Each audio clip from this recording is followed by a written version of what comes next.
ഓം നമോ ഭഗവതേ വാസുദേവായ. ഓം നമോ ഭഗവതേ വാസുദേവായ. ഓം നമോ ഭഗവതേ വാസുദേവായ. ഗുരുർബ്രഹ്മാ ഗുരുർവിഷ്ണു ഗുരുർദേവോ മഹേശ്വര. ഗുരു സാക്ഷാത് പരബ്രഹ്മ തസ്മൈ ശ്രീ ഗുരവേ നമഃ. പീതാംബരം കരവിരാജിതശങ്കചക്രകൗമോദഗീ സരസിജം കരുണാസമുദ്രം രാധാസഹായമതിസുന്ദരമന്ദഹാസം വാതാലയേശമുനിശം ഹൃദി ഭാവയാമി. ശ്രീകൃഷ്ണായ നമഃ. അമ്മേ ശരണം. അഥ നവതിതമോऽധ്യായ. ശ്രീശുക ഉവാച.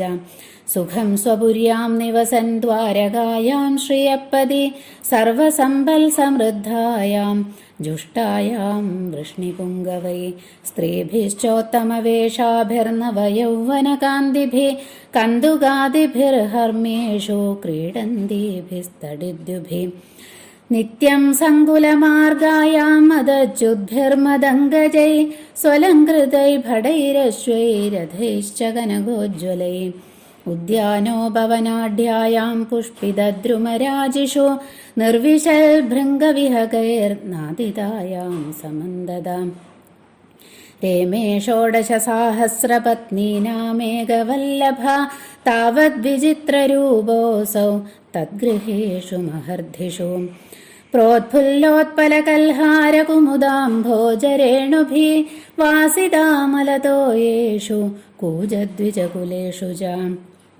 വിജഹാരവിഗാഹ്യാംഭോ ഹൃദിനീഷു മഹോദയാ കുജകുങ്കുമലിപ്താംഗ പരിരബ്ധശ്ച യോഷിതാം ഉപഗീയമാനോ ഗന്ധർവൈർമൃദംഗപണവാനകാൻ വാദയദ്ഭിർമുദാ വീണാം സൂതമാഗധവന്ദിഭിः സിച്യമാനോച്യുതസ്താഭിർഹസന്തിഭിः സ്മരേ ജഗൈ പ്രതിസിഞ്ചൻ വിചിക്രീഡേ യക്ഷീഭിര്യക്ഷരാടിവ താ ക്ലിന്നവസ്ത്രവിവൃതോരുകുജപ്രദേശാ സിഞ്ചന്ത്യ ഉദ്ധൃതബൃഹത്കബരപ്രസൂനാം കാന്തം സ്മരേ ജഗജിഹീരശയോ ബഗുഹ്യ ജാതസ്മരോത്സവലസദ്വദനാ വിരേജു കൃഷ്ണസ്തു തൽസ്തനവിഷജ്ജിതകുങ്കുമസ്രക് ക്രീഡാഭിഷംഗധുതകുന്തളവൃന്ദബന്ധ സിഞ്ചന്മുഹുർയുവതിഭിः പ്രതിഷിച്യമാനോ രേമേ കരേണുഭിരിവേ ഭവതി പരീതാ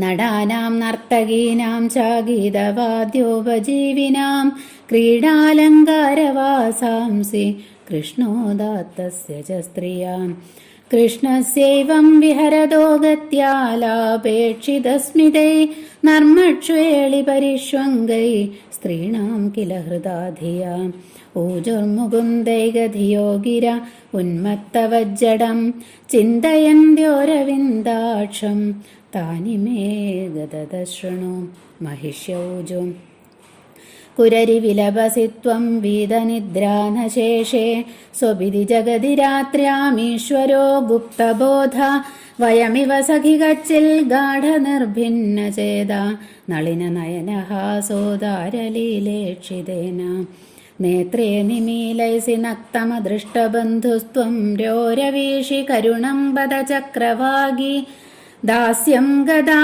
വയമിവാച്യുതപാദജുഷ്ടാം കിം വാ സ്രജം സ്പൃഹയസേ കബരേണ വോഢും ഭോ ഭോ സദാ നിഷ്ടനസേ ഉദന്വന്നലബ്ധനിദ്രോധിഗത പ്രജാഗര കിം വാ മുകുന്ദാപഹൃദാത്മലാഞ്ഛന പ്രാപ്താം ദശാം ത്വം ച ഗദോ ദുരത്യയാം ത്വം യക്ഷ്മണാ ബലവദാസി ഗൃഹീത ഇന്ദോ ക്ഷീണസ്തമോ ന നിജദീതിഭിക്ഷിണോഷി കച്ചിന്മുകുന്ദഗതിദാനി യഥാ വയം ത്വം വിസ്മൃത്യ ഭോ സ്ഥഗിതഗീരുപലക്ഷ്യസേന കിന്ത്വാചരിതമസ്മാഭിർമലയാനിലതേ പ്രിയം ഗോവിന്ദാപാംഗനിർഭിന്നേ ഹൃദീരയസി ന സ്മരം മേഘശ്രീമം സ്ത്വമസി ദയിതോ യാദവേന്ദ്രസ്യ നൂനം ശ്രീവത്സാംഗം വയമിവ ഭവാൻ ധ്യായതി പ്രേമബദ്ധ അത്യുത്കണ്ഠശ്ച ബളഹൃദയോസ്മദ്വിധോ ബാഷ്പധാരാം സ്മൃത്വാ സ്മൃത്വാ വിസൃജസി മുഹുർദുഃഖദസ്ഥൽപ്രസംഗാം പ്രിയരാവപദാനി ഭാഷസേ മൃതസഞ്ജീവികയാനയാ ഗിരാം കരവാണി കിമദ്യത്തെ പ്രിയം വദ മേ വൽകിതകണ്ഠകോകിലാം ന ചലസി ന വദസ്യുദാരബുദ്ധേ ക്ഷിതിധര ചിന്തയസേ മഹാന്തമർത്ഥം അബിബദ വസുദേവനന്ദനാഘ്രിം വയമിവ കാമയസേ സ്തനേർവിധർത്തും ശുഷ്യധ്രദാകർഷിതാ ബദ സിന്ധുപത്ന്യ സംപ്രത്യപാസ്തകമലശ്രിയ ഇഷ്ടഭർത്തും യദ്വദ്വയം മധുപദേ പ്രണയാവലോകമപ്രാപ്യമുഷ്ടഹൃദയാ പുരുകർഷിതാ സ്മ ഹംസസ്വാഗതമാസ്യതാം പിബവയോ ബ്രൂഹ്യംഗശൗരേ കഥാം ദൂതം ത്വാം नु വിദാമ കച്ചിദചിദ സ്വസ്ത്യാസ്ത ഉക്തം പുരാ കിം വാ നശ്ചല സൗഹൃദസ്മരദിതം കസ്മാത് ഭജാമോ വയം ക്ഷൗദ്രാലാവയ കാമദം ശ്രിയമൃതേ സൈവൈകനിഷ്ഠാ സ്ത്രിയാം ഇതീദൃശേന ഭാവേന കൃഷ്ണേ യോഗേശ്വരേശ്വരേ ക്രിയമാണേന മാധവ്യോ ലേഭിരേ പരമാം ഗതിം ശ്രുതമാത്രോऽപി യസ്ത്രീണാം പ്രസഹ്യാകർഷതേ മനഃ ഉരുഗായോരുഗീതോ വാ പശ്യന്തീനാം കുതഃപുനാം യാ സംഭര്യചരൻ പ്രേംണാ പാദസംവാഹനാദിഭിः ജഗദ്ഗുരും ഭർതൃബുദ്ധ്യാ താസാം കിം വർണ്യത്തെ തപാം ഏവം വേദോദിതം ധർമ്മമനുതിഷ്ഠൻ സദാം ഗതി ഗൃഹം ധർമാർത്ഥകാമാനാം മുഹുശ്ചാദർശയത്പദം ആസ്ഥിതസ്യ പരം ധർമ്മം കൃഷ്ണസ്യ ഗൃഹമേധിനാം ആസൻ ഷോഡശസാഹസ്രം മഹിഷ്യശ്ച ശതാധികം താസാം സ്ത്രീരത്നഭൂതാനാമഷ്ടൗ യാ പ്രാഗുദാഹൃതാ രുക്മിണീ പ്രമുഖാ രാജം സ്ഥൽപുത്രാശ്ചാനുപൂർവശാം ഏകൈകസ്യാം ദശ ദശ കൃഷ്ണോ ജീജനദാത്മജാൻ യാവത്യാത്മനോ ഭാര്യ അമോഘഗതിരീശ്വര തേഷാമുദ്ദാമവീര്യാണാമഷ്ടാദശ മഹാരഥാ ആസന്നുദാരയശസസ്തേഷാം നാമാനി മേ ശൃണു പ്രദ്യുമ്നശ്ചാനിരുദ്ധശ്ച ദീപ്തിമാൻ ഭാനുരേവ ച സാംബോ മധുർബൃഹദ്ഭാനുശ്ചിത്രഭാനുർമൃഗോരുണാം പുഷ്കരോ വേദബാഹുശ്ച ശ്രുതദേവഃ സുനന്ദന ചിത്രബാഹുർവിരൂപശ്ച കവിർനിഗ്രോധ ഏവ ച ഏതേഷാമപി രാജേന്ദ്ര തനുജാനാം മധുദ്വിഷ പ്രദ്യുമ്ന ആസീൽ പ്രഥമ പിതൃവൽ രുക്മിണീ സുതാ സരുക്മിണോ ദുഹിതരമുഭയേ മേ മഹാരഥ തസ്മാൽ സുതോ നിരുദ്ധോ ഭൂനാഗായുധബലാന്വിത സജാപി രുക്മിണ പൗത്രീം ദൗഹിത്രോ ജഗൃഹേ തഥാ വജ്രസ്തസ്യാ ഭവദ്യസ്തു മൗസലാദവശേഷിതാം പ്രതിബാഹുരഭൂതസ്മാൽ സുബാഹുസ്തസ്യ ചാത്മജ സുബാഹോ ശാന്തസേനോ ഭൂൽശതസേനസ്തു തൽസുതാ നഹ്യേതസ്മിൻ കുലേ ജാതാ അധനാ അബഹുപ്രജാ അല്പായുഷോൽപവീര്യാശ്ച അബ്രഹ്മണ്യാശ്ച ജജ്ഞിരേ യദുവംശപ്രസൂതാനാം പുംസാം വിഖ്യാതകർമ്മണാം സംഖ്യാ ന ശക്യത്തെ കർത്തുമപി വർഷായുധൈർനൃപാം തിസ്രകോട്യസഹസ്രാണാമഷ്ടാശീതിശതാനി ച ആസൻ യദുകുലാചാര്യ കുമാരാണാമിതി ശ്രുതം സംഖ്യാനം യാദവാനാം കരിഷ്യതി മഹാത്മനാം യത്രായുധാനാമയുധലക്ഷേണാസ്തേ സ ആഹുക ദേവാസുരാഹവഹദാ ദേദേയാ യേ സുദാരുണാ തേ ചോത്പന്നാ മനുഷ്യേഷു പ്രജാദൃപ്താ ബബാധിരേ തന്നിഗ്രഹായ ഹരിണാ പ്രോക്താ ദേവായ ദോകുലേ അവതീർണാ കുലശതം തേഷാമേകാധികം നൃപ തേഷാം പ്രമാണം ഭഗവാൻ പ്രഭുത്വേന ഭവദ്ഹരി യേ ചാനുവർത്തിനസ്തസ്യ വവൃധു സർവയാദവാ ശയ്യാസനാടനാലാപക്രീഡാ സ്നാനാദികർമ്മസു ന വിദു സന്തമാത്മാനം കൃഷ്ണയ കൃഷ്ണചേതസാം തീർത്ഥം ചക്രേ നൃപോനം യദജനിയദുഷു സ്വസരിൽ പാദശൗചം വിദ്യുത്സ്നിഗ്ധാ സ്വരൂപം യയുരജിതപരാ ശ്രീര്യദർത്ഥേന്യയത്ന യന്നാമാ മംഗലഗ്നം ശ്രുതമധഗദിതം യത്കൃതോ ഗോത്രധർമ്മ കൃഷ്ണസേതന്ന ചിത്രം ക്ഷിതിഭരഹരണം കാലചക്രായുധസ്യ ജയതി ജനനിവാസോ ദേവകീ ജന്മവാദോ യദുവരപരിഷൽസ്വേർദോർഭിരസ്യന്നധർമ്മം സ്ഥിരിചരവൃജിനഘ്ന സുസ്മിതശ്രീമുഖേന വ്രജപുരവനിതാനാം വർദ്ധയൻ കാമദേവം ഇത്തം പരസ്യ നിജവത്മരിരക്ഷയാത്തലീലാതനോസ്തദനുരൂപവിഡംബനാനി കർമാണി കർമ്മകഷണാനി യദോത്തമസ്യ ശ്രൂയാദമുഷ്യപദയോരനുവൃത്തിമിച്ഛൻ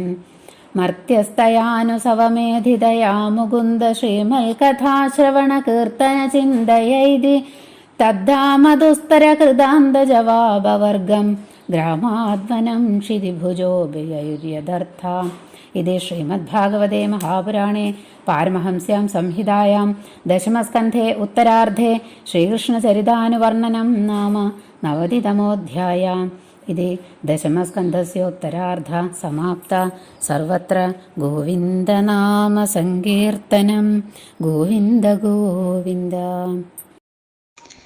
ഓം നമോ ഭഗവതേ വാസുദേവായ. പീതാംബരം കരവിരാജിതചക്രശംഖ കൗമോദഗീ സരസിജം കരുണാസമുദ്രം രാധാസഹായമതിസുന്ദരമന്ദഹാസം വാതാലയേശമനിശം ഹൃദി ഭാവയാമി. ശ്രീ ഗുരുവായൂരപ്പാ ശരണം. ദശമസ്കന്ധം അധ്യായം 90. ദശമസ്കന്ധത്തിലെ അവസാനത്തെ അധ്യായമായ ഈ 90-ാമത്തെ അധ്യായത്തിൽ ശ്രീകൃഷ്ണ ഭഗവാന്റെ ഗൃഹസ്ഥലീലകളെ സംക്ഷേപിച്ച് പറയുന്നു.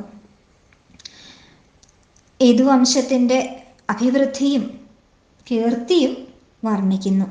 യദുവംശത്തിൽ ജനിച്ചവരുടെ സംഖ്യ എണ്ണി തീർക്കാൻ കഴിയാത്ത വിധം അസംഖ്യമാണെന്നും പറയുന്നു. ഭഗവാന്റെ എണ്ണമറ്റ ലീലകളെ പരീക്ഷിത്ത് മഹാരാജാവിനോട് പറഞ്ഞു കൊടുത്തുകൊണ്ടിരിക്കുന്ന ശ്രീശുക ബ്രഹ്മർഷി പ്രേമഭക്തിയുടെ ആധിക്യത്താൽ അദ്ദേഹത്തിൻ്റെ കണ്ണിൽ നിന്ന് കണ്ണുനീര് ധാരധാരയായിട്ട് ഒഴുകിക്കൊണ്ടിരിക്കുന്നു.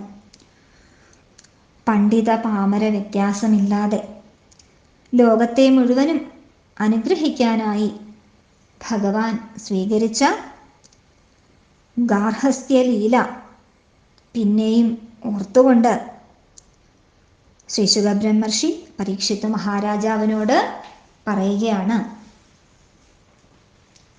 സുഖം സ്വപുര്യാം നിവസദ്വാരകായാം ശ്രിയപ്പതി സർവസമ്പൽ സമൃദ്ധായാം ജുഷ്ണായാം വൃഷ്ണിപുങ്കവൈ. രുക്മിണീ ദേവിയായി അവതരിച്ചിരിക്കുന്ന സാക്ഷാൽ ലക്ഷ്മീദേവിയുടെ ഏകാന്ത വല്ലഭനായ ആ ഭഗവാൻ ഗൃഹസ്ഥാശ്രമികളെ സന്തോഷിപ്പിക്കാനായി തൻ്റെ ഗൃഹസ്ഥധർമ്മമാകുന്ന ലീലകളാടിക്കൊണ്ട് സർവ ഐശ്വര്യങ്ങളും സമ്പത്തുക്കളും നിറഞ്ഞ തൻ്റെ ദ്വാരകാപുരിയിൽ സന്തോഷമായിട്ട് വസിക്കുന്നു. ശ്രീശുക ബ്രഹ്മർഷി ആ ദ്വാരകാപുരിയുടെ മനോഹാരിതയെ ഇവിടെ വർണ്ണിക്കുകയാണ്.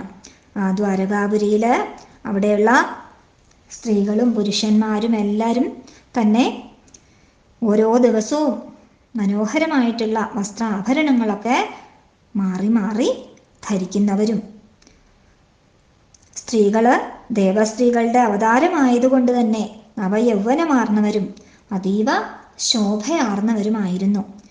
അവരെ യാദവശ്രേഷ്ഠന്മാരാൽ പരിപാലിക്കപ്പെട്ട് തങ്ങളുടെ മണിമാളികകളിൽ പന്ത് കളിച്ചും പാട്ടുപാടിയും നൃത്തം വെച്ചും ആ ദ്വാരകാപുരിയിലെങ്ങും ശോഭിച്ചു. ഭടന്മാരൊക്കെ അണിഞ്ഞൊരുങ്ങി മതജലമൊഴുകുന്ന ആനകളുടെയും കുതിരകളുടെയും അകമ്പടിയോടെ സ്വർണത്തേരില് ആ രാജവീഥികളിലൂടെ അങ്ങനെ സഞ്ചരിച്ചു കൊണ്ടിരുന്നു. ഉദ്യാനങ്ങളിലും ഉപവനങ്ങളിലും പൂക്കളൊക്കെ നിറഞ്ഞു നിൽക്കുന്നു. പൂത്തുലഞ്ഞു നിൽക്കുന്ന വൃക്ഷങ്ങളിലെ തേൻ കുടിക്കാൻ വരുന്ന വണ്ടുകളുടെ മുരൾച്ചയും പക്ഷികളുടെ കൂജനവുമൊക്കെ അവിടെ എങ്ങും നിറഞ്ഞു നിൽക്കുന്നു. രേമേ ഷോഡശ സാഹസ്ര പത്നീനാമേകവല്ലഭ താവത് വിചിത്രരൂപോസൗ തദ്ഗേഹേഷു മഹർദ്ദിഷു. അവിടെ 16,108 പത്നിമാർക്കും ഏകവല്ലഭനായ ആ ഭഗവാൻ അത്രയും തന്നെ വിചിത്രങ്ങളായ രൂപങ്ങളെ സ്വീകരിച്ച് സകല ഐശ്വര്യങ്ങളോടും കൂടി അവരോടൊത്ത് അവരവരുടെ കൊട്ടാരങ്ങളില് സന്തോഷത്തോടെ രമിച്ചു. ഭഗവാന്റെ ഗാർഹസ്ഥ്യത്തെ ഒന്നറിയണമെന്ന് വിചാരിച്ച് അതിൻ്റെ യാഥാർത്ഥ്യം മനസ്സിലാക്കാൻ മുൻപ് നാരദ മഹർഷി അവിടെ കണ്ട അത്ഭുതങ്ങൾ നമ്മൾ കേട്ടു. ഓരോ സ്ഥലത്ത് ചെല്ലുമ്പോഴും അവിടെയെല്ലാം ഒരിടത്ത് ഭക്ഷണം കഴിക്കുന്നു, മറ്റൊരിടത്ത് കുട്ടികളോടൊത്ത് കളിക്കുന്നു, ചൂത് കളിക്കുന്നു, വേറൊരിടത്ത് ഭക്ഷണം കഴിക്കുന്നു. അങ്ങനെ അങ്ങനെ ഒരേ സമയം ഓരോ ഇടങ്ങളിൽ പല പല കാര്യങ്ങൾ ചെയ്തുകൊണ്ടിരിക്കുന്നു. അങ്ങനെ ഭഗവാന്റെ ആ യോഗമായ വൈഭവം നാരദ മഹർഷി നേരിട്ട് കണ്ടറിഞ്ഞതാണ്. ഭഗവാന്റെ ഓരോ ഭാര്യമാരുടെയും ഗൃഹങ്ങളിലൊക്കെ അതിനൂതനങ്ങളായിട്ടുള്ള സുഖഭോഗ വസ്തുക്കളെ കൊണ്ടൊക്കെ അലങ്കരിച്ചിട്ടുണ്ട്. ഓരോ ഗൃഹങ്ങളുടെ മുറ്റത്തും വളരെയധികം വിസ്താരമുള്ള തടാകങ്ങളൊക്കെ നിർമ്മിച്ചിട്ടുണ്ട്. ആ തടാകങ്ങളിലൊക്കെ ചൂടുവെള്ളവും തണുത്ത വെള്ളം ഒക്കെ ഓരോ കാലാവസ്ഥയ്ക്കനുസരിച്ച് ചൂടുകാലത്തും തണുപ്പ് കാലത്തും അതിനനുസരിച്ച് ജലം നിറയ്ക്കാൻ വേണ്ട പ്രത്യേക സംവിധാനങ്ങളൊക്കെ ഏർപ്പെടുത്തിയിട്ടുണ്ട്. തടാകങ്ങളിൽ നീല, വെള്ള തുടങ്ങിയ പല നിറങ്ങളിലുള്ള താമര, കൽഹാരം ഒക്കെ പുഷ്പിച്ച് നിൽക്കുന്നു. അതിൻ്റെ ഒരു പ്രത്യേക ഗന്ധം ആ അന്തരീക്ഷത്തിലൊക്കെ നിറഞ്ഞു നിൽക്കുന്നു. ഭഗവാൻ ആ തടാകത്തിൽ തൻ്റെ ഭാര്യമാരോടൊപ്പം ഇറങ്ങി യഥേഷ്ടം ജലക്രീഡ ചെയ്തു. അവരുടെ ആലിംഗനത്താൽ അവരുടെ കുജകുങ്കുമങ്ങൾ ഭഗവാന്റെ ശരീരത്തിൽ പറ്റിയിരിക്കുന്നു. ഭഗവാൻ ജലക്രീഡ ചെയ്യുമ്പോൾ മൃദംഗം, വീണ തുടങ്ങിയ വാദ്യങ്ങളൊക്കെ വായിച്ചും ഭഗവാനെ വർണ്ണിച്ചുകൊണ്ട് പാട്ടുകളൊക്കെ പാടിയും നൃത്തം ചെയ്തുമൊക്കെ ഗന്ധർവന്മാരും സൂതന്മാര്, മാഗധന്മാര്, വന്ദികളൊക്കെ ഭഗവാനെ, ഭഗവത് പത്നിമാരെയും സന്തോഷിപ്പിച്ചു. ഭഗവാൻ പീച്ചാങ്കുഴലുകൊണ്ട് ഭഗവാനും ഭഗവത് പത്നിമാരും അങ്ങോട്ടും ഇങ്ങോട്ടുമൊക്കെ ജലം ചീറ്റിച്ചുകൊണ്ട് ചിരിച്ചും കൊണ്ട് ആ തടാകത്തിൽ അങ്ങനെ ക്രീഡ ചെയ്തു. കുബേരൻ യക്ഷസ്ത്രീകളോടൊത്ത് എന്ന പോലെ അങ്ങനെ ഭഗവാൻ ആ സ്ത്രീകളുടെ മധ്യത്തിൽ ശോഭിച്ചു. പീച്ചാങ്കുഴല് തട്ടിപ്പറിച്ചും നനഞ്ഞ വസ്ത്രങ്ങളാൽ ഭഗവാനെ ആലിംഗനം ചെയ്തും ഭഗവാന്റെ മേല് വെള്ളം തേകി ഒഴിച്ചും അങ്ങനെ അവരുടെ കേശഭാരവും വസ്ത്രങ്ങളുമൊക്കെ അഴിഞ്ഞു വീഴുന്നതും ഒന്നും അവർ അറിഞ്ഞതേയില്ല. കാമപരവശകളായ അവര് ഭഗവാന്റെ ആലിംഗനത്താൽ അത്യധികം സന്തോഷിച്ചു. ഭഗവാന്റെ മാറിൽ ധരിച്ചിരുന്ന മാലയിൽ ഭഗവത് പത്നിമാരുടെ കുജകുങ്കുമം പറ്റിയിരുന്നു. വെള്ളം ചീറ്റി കളിക്കുന്നതിൽ മുഴുകിയിരുന്നതിനാൽ മുടിക്കെട്ടഴിഞ്ഞും അങ്ങോട്ടും ഇങ്ങോട്ടും വെള്ളം ചീറ്റിച്ചും പിടിയാനകളുടെ മധ്യത്തിൽ ഇറങ്ങി കളിക്കുന്ന ഒരു മത്ത ഗജത്തെ പോലെ ഭഗവാൻ ശോഭിച്ചു. വാദ്യം വായിച്ചും പാട്ടുപാടിയും തങ്ങളെ സന്തോഷിപ്പിച്ചുകൊണ്ട് ഉപജീവനം കഴിക്കുന്ന വാദ്യക്കാർക്കൊക്കെ ശ്രീകൃഷ്ണനും പത്നിമാരും ധാരാളം വസ്ത്രാഭരണങ്ങളൊക്കെ സമ്മാനമായിട്ട് കൊടുത്തു.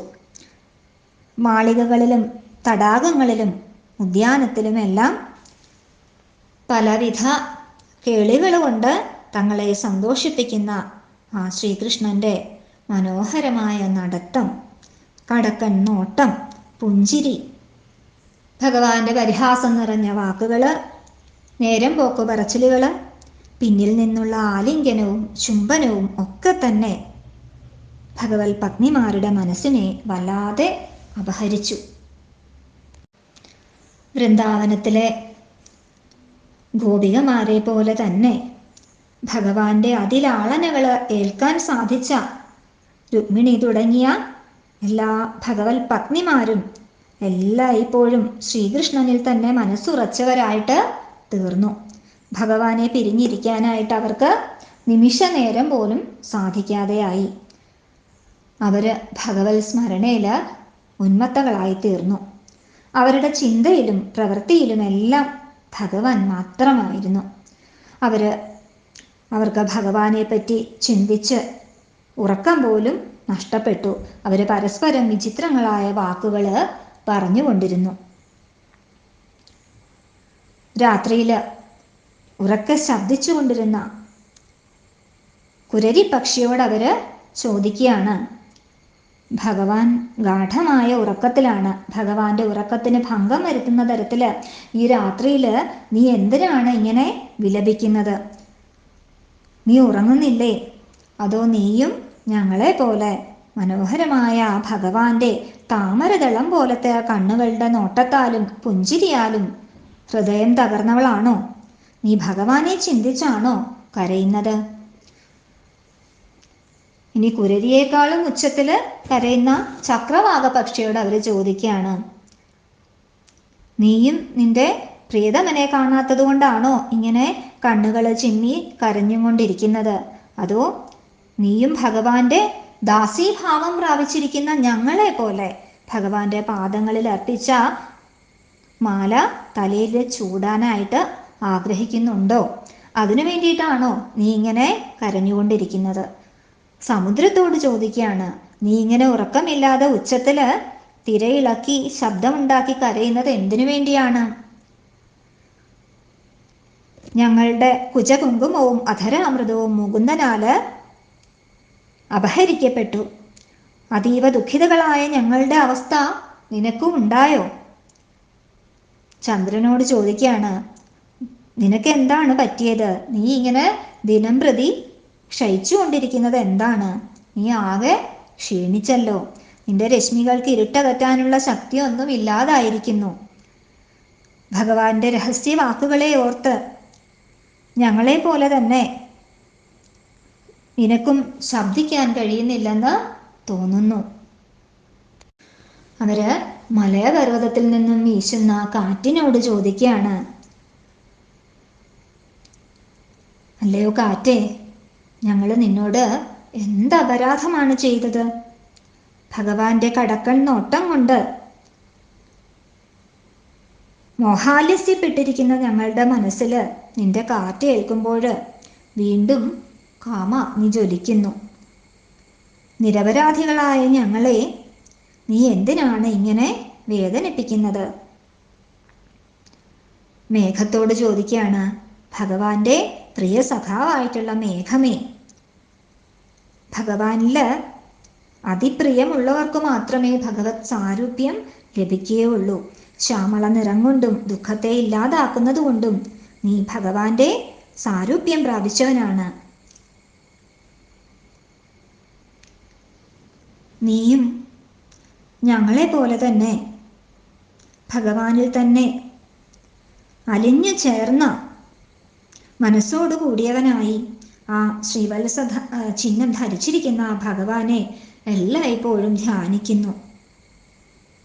നീയും ഭഗവാന്റെ വിരഹ നിമിത്തം ഞങ്ങളെ പോലെ തന്നെ ഭഗവാനെ ഓർത്ത് കണ്ണീരൊഴുക്കുന്നു.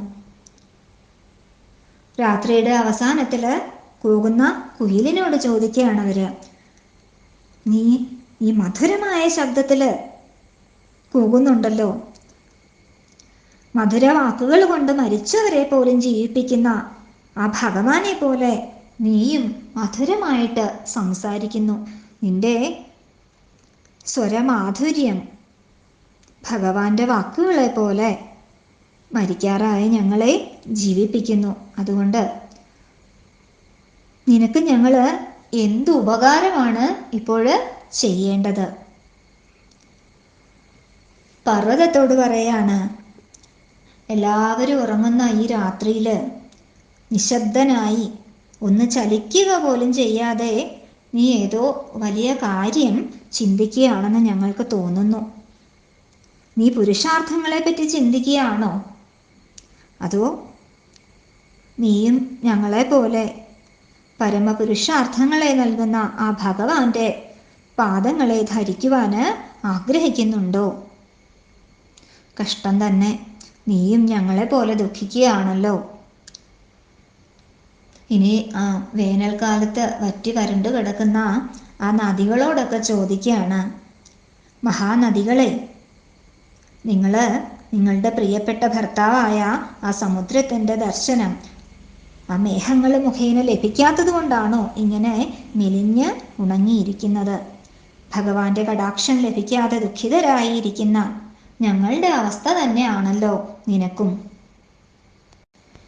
കളഹംസത്തോട് പറയുന്നു, അല്ലയോ അരയന്നമേ, നീ വരൂ, നീ ഇവിടെ ഇരിക്കൂ. നീ പാലും കുടിച്ചുകൊണ്ട് ആ ഭഗവാന്റെ കഥകൾ പറയൂ. നിന്നെ ഭഗവാൻ അയച്ചതാണെന്നാണ് ഞങ്ങൾക്ക് തോന്നുന്നത്. കൃഷ്ണന് സുഖം തന്നെയല്ലേ? അദ്ദേഹം പണ്ട് ഞങ്ങളോട് രഹസ്യമായി പറഞ്ഞ വാക്കുകളൊക്കെ ഇപ്പോൾ ഓർക്കുന്നുണ്ടോ? ക്ഷുദ്രനായ ദൂത, അദ്ദേഹത്തിന് ഞങ്ങളോട് സ്നേഹമുണ്ടെന്നാണോ നീ ഇപ്പോഴും പറയുന്നത്? അങ്ങനെയാണെങ്കിൽ നീ അദ്ദേഹത്തെ ഞങ്ങളെ സന്തോഷിപ്പിക്കാനായി, ഞങ്ങളുടെ ആഗ്രഹം സാധിക്കാനായിട്ട് അദ്ദേഹത്തെ ഇങ്ങോട്ട് വിളിച്ചു കൊണ്ടുവരൂ. പിന്നെ ആ ലക്ഷ്മി ദേവിയെ കൂട്ടാതെ അദ്ദേഹത്തെ മാത്രം കൂട്ടിയാൽ മതി. അതിന് പ്രയാസമാണോ നിനക്ക്? എപ്പോഴും ഭഗവാനോട് ഒരുമിച്ചിരിക്കാനുള്ള യോഗ്യത അവൾക്ക് മാത്രമേ ഉള്ളൂ. ഭഗവത് പത്നിമാര് ഇങ്ങനെ ഭഗവാനെ പറ്റി ചിന്തിച്ച് ഇങ്ങനെ ഓരോന്ന് പറഞ്ഞുകൊണ്ടേയിരുന്നു. ഇതീദൃശേന ഭാവേന കൃഷ്ണേ യോഗേശ്വരേശ്വരേ ക്രിയമാണേന മാധവ്യോ ലേഭിരേ പരമാം ഗതിം. ഇങ്ങനെ ഭഗവാനെ പറ്റി പറഞ്ഞും ചിന്തിച്ചും ആ യോഗേശ്വരനായ ഭഗവാനില് പരമപ്രേമം നിറഞ്ഞ ആ ശ്രീകൃഷ്ണ പത്നിമാര് സ്വയം പരമാനന്ദവതികളായി തീർന്നു. യോഗികൾക്ക് യോഗഫലത്തെ കൊടുത്ത് അനുഗ്രഹിക്കുന്നവനും ബ്രഹ്മാദി ദേവന്മാരുടെ നിയന്താവുമായിരിക്കുന്ന ആ ഭഗവാനില് മനസ്സുറപ്പിച്ച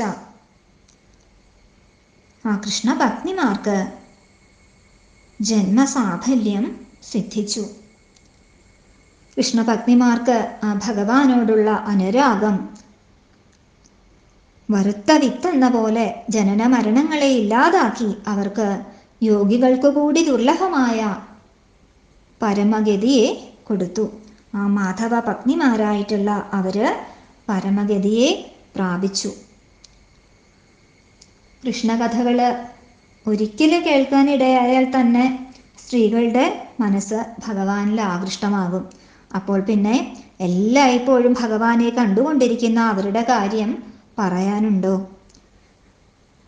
ഏതൊരു സ്ത്രീകളാണോ തങ്ങളുടെ ഭർത്താക്കന്മാരെ ശ്രീകൃഷ്ണ ഭാവത്തില് പ്രേമപൂർവം പരിചരിക്കുന്നത്, അവർക്ക് പാതിവൃത്യ മഹിമയാല് ഭഗവാനിൽ തന്നെ പരമഗതി ലഭിക്കും.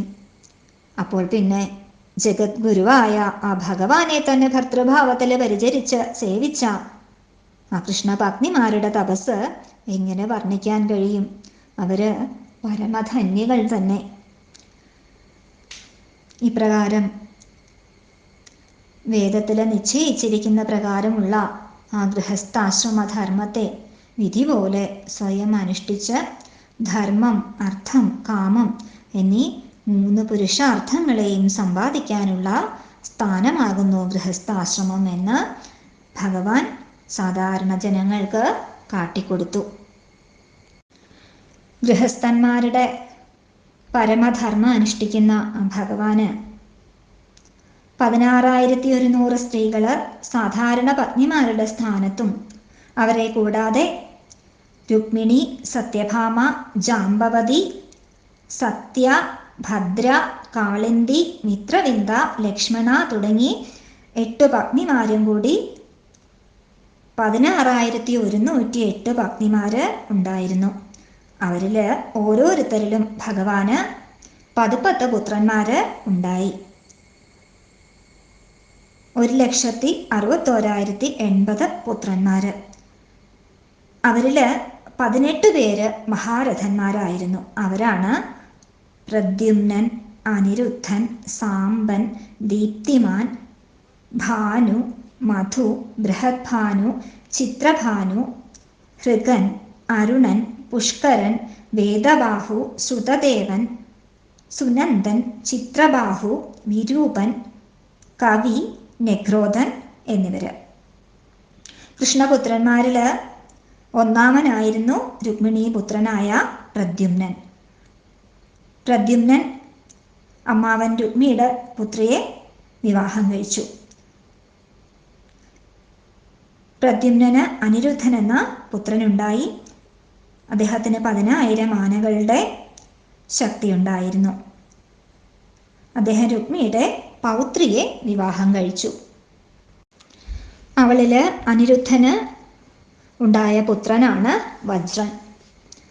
അദ്ദേഹം മാത്രമാണ് മുസലം കൊണ്ടുണ്ടായ നാശത്തിൽ നിന്നും രക്ഷ പ്രാപിച്ച് ബാക്കിയായത്. വജ്രന്റെ പുത്രനായി പ്രതിബാഹു ഉണ്ടായി. പ്രതിബാഹുവിന്റെ പുത്രൻ സുബാഹു. സുബാഹുവിന്റെ പുത്രൻ ശാന്തസേനൻ. അദ്ദേഹത്തിന്റെ പുത്രൻ ശ്രുതസേനൻ.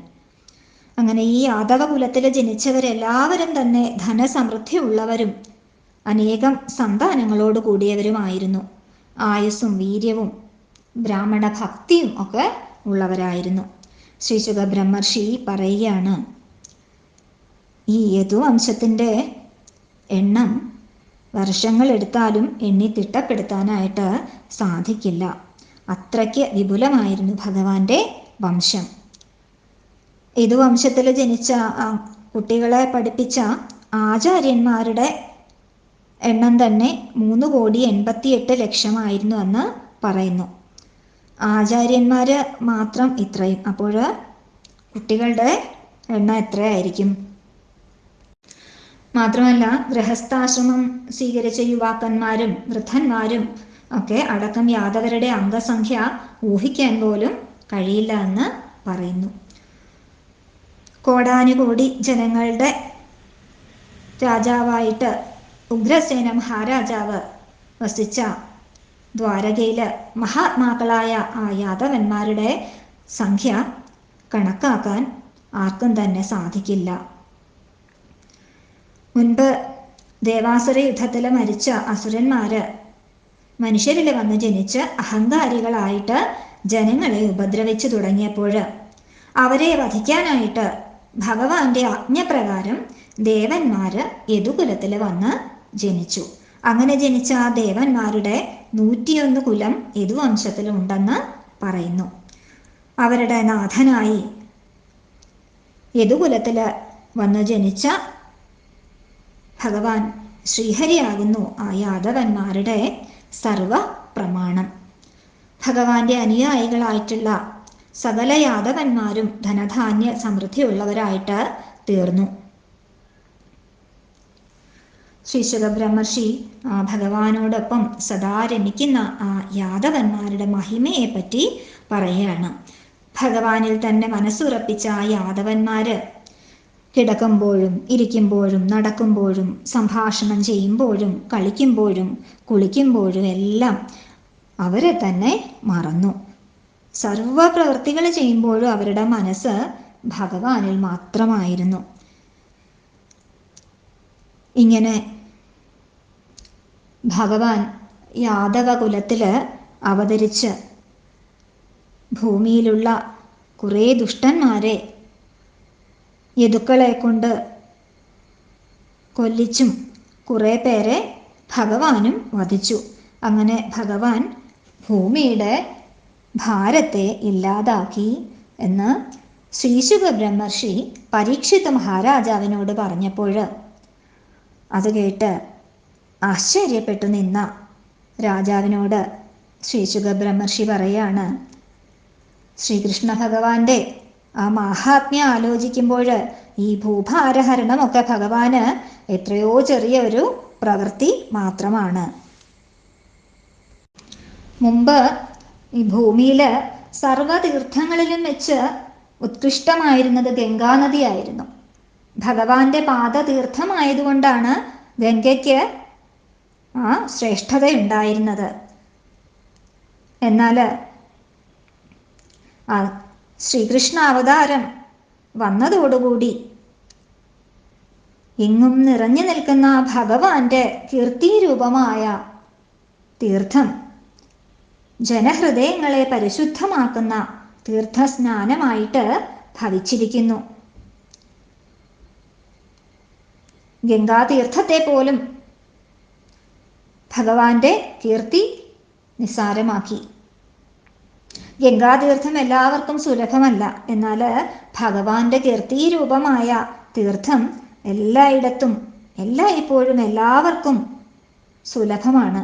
മാത്രമല്ല ആ ശ്രീകൃഷ്ണ ഭഗവാൻ തന്നെ ദ്വേഷിക്കുന്നവർക്കും സ്നേഹിക്കുന്നവർക്കും ഭഗവാന്റെ ആ നിരന്തര സ്മരണയിൽ എല്ലാവർക്കും ഒരുപോലെ ആ സാരൂപ്യമുക്തി നൽകി അവരെ എല്ലാം അനുഗ്രഹിച്ചു. ബ്രഹ്മാദി ദേവന്മാർ പോലും സാക്ഷാൽ ലക്ഷ്മി ദേവിയുടെ കരുണാകടാക്ഷത്തിനായിട്ട് യജ്ഞിക്കുന്നു.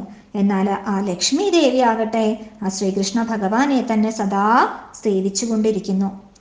ഭഗവാന്റെ കൃഷ്ണ, ഗോവിന്ദ, ഗോപാല തുടങ്ങിയിട്ടുള്ള ആ നാമങ്ങൾ, ഭഗവാന്റെ നാമങ്ങൾ കീർത്തിക്കുകയോ കേൾക്കുകയോ ചെയ്താൽ സകല പാപങ്ങളും നശിക്കുന്നു. കാലചക്രത്തെ തന്നെ തൻ്റെ കയ്യിൽ ധരിച്ചിരിക്കുന്ന ആ സച്ചിദാനന്ദ മൂർത്തിയെ സംബന്ധിച്ചിടത്തോളം ഭൂഭാരം തീർക്കുകയൊന്നും ഒരു അത്ഭുതമേ അല്ല. ഭഗവാന് എന്താണ് അസാധ്യമായിട്ട് ഉള്ളത്? ജയതി ജനനിവാസോ ദേവകീ ജന്മവാദോ യദുവര പർഷത്സൈർദുർഭിരസ്യന്ന ധർമ്മം സ്ഥിരചരരജിനഘ്ന സുസ്മിത ശ്രീമുഖേന വ്രജപുരവനിതാനാം വർദ്ധയൻ കാമദേവം. ദേവകീ പുത്രനായി അവതരിച്ച് തൻ്റെ തൃക്കൈ കൊണ്ട് അധർമ്മത്തെ നശിപ്പിച്ച് എല്ലാ ജീവികളുടെയും പാപങ്ങളെ ഇല്ലാതാക്കി വൃന്ദാവനത്തിലുള്ള പക്ഷിമൃഗാദികൾക്കും വൃക്ഷലതാദികൾക്കും പോലും സദ്ഗതിയെ നൽകി തൻ്റെ മനോഹരമായ മുഹാരവിന്ദം കൊണ്ട് ആ വൃന്ദാവനത്തിലെയും മധുരയിലെയും ദ്വാരകയിലെയും സ്ത്രീകൾക്ക് പ്രേമഭക്തിയെ നൽകി അനുഗ്രഹിച്ച് ആ ശ്രീകൃഷ്ണൻ ആ യാദവരുടെ മഹാസഭയിൽ സർവോത്കർഷേണ വിജയിക്കുന്നു. താൻ സ്ഥാപിച്ച ധർമ്മമാർഗത്തെ സംരക്ഷിക്കാൻ വേണ്ടി ഭഗവാൻ മത്സ്യം, കൂർമ്മം തുടങ്ങിയ അനേക അവതാരങ്ങൾ സ്വീകരിച്ചിട്ടുണ്ട്. ഭഗവാന്റെ അവതാരങ്ങളിൽ വെച്ച് ഏറ്റവും ശ്രേഷ്ഠമാണ് ആ ശ്രീകൃഷ്ണ അവതാരം. ലോകത്തെ മുഴുവനും മോഹിപ്പിക്കുന്ന കർമ്മവാസനകളെയൊക്കെ ഇല്ലാതാക്കുന്നതുമായിട്ടുള്ള ആ ഭഗവാന്റെ കൃഷ്ണാവതാര ലീലകൾ ശ്രദ്ധയോടെ വായിക്കുകയോ കേൾക്കുകയോ ചെയ്യുന്നവരുടെ സർവ പാപങ്ങളും നശിക്കും. ഭഗവാനില് ഭക്തി വർദ്ധിക്കും. ഭഗവത് പാദങ്ങളിൽ അടിയുറച്ച ഭക്തി ഉണ്ടാകുമ്പോൾ ആ ജന്മസാഫല്യത്തെ നൽകുന്ന ആ ഭഗവത് പദം സിദ്ധിക്കുന്നു. മർത്യസ്തയാനുസവമേധിതയാ മുകുന്ദ ശ്രീമത്കഥാ ശ്രവണ കീർത്തന ചിന്തയേതി തഥാമതുസ്തരകൃതാന്തജവാപവർഗം ഗ്രാമാത്മനം ക്ഷിതിഭുജോപി യഥാർത്ഥ.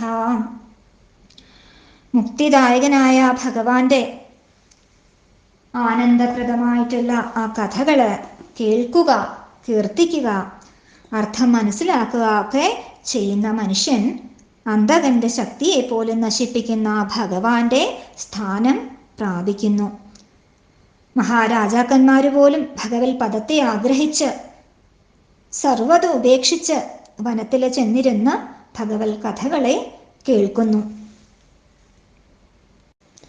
അങ്ങനെ ആ ഭഗവത് ലീലകളുടെ ശ്രവണ കീർത്തന സ്മരണകളാല് ഏവർക്കും അനായാസേന നിത്യാനന്ദം അനുഭവിക്കാം. ഇത്രയും പറഞ്ഞുകൊണ്ട് എൻ്റെ എല്ലാ വാക്കുകളും ഭഗവാന്റെ പാതാരവിന്ദങ്ങളിൽ സമർപ്പിക്കുന്നു. സർവം ശ്രീകൃഷ്ണാർപ്പണമസ്തു. സർവത്ര ഗോവിന്ദനാമ സങ്കീർത്തനം. ഗോവിന്ദ ഗോവിന്ദ.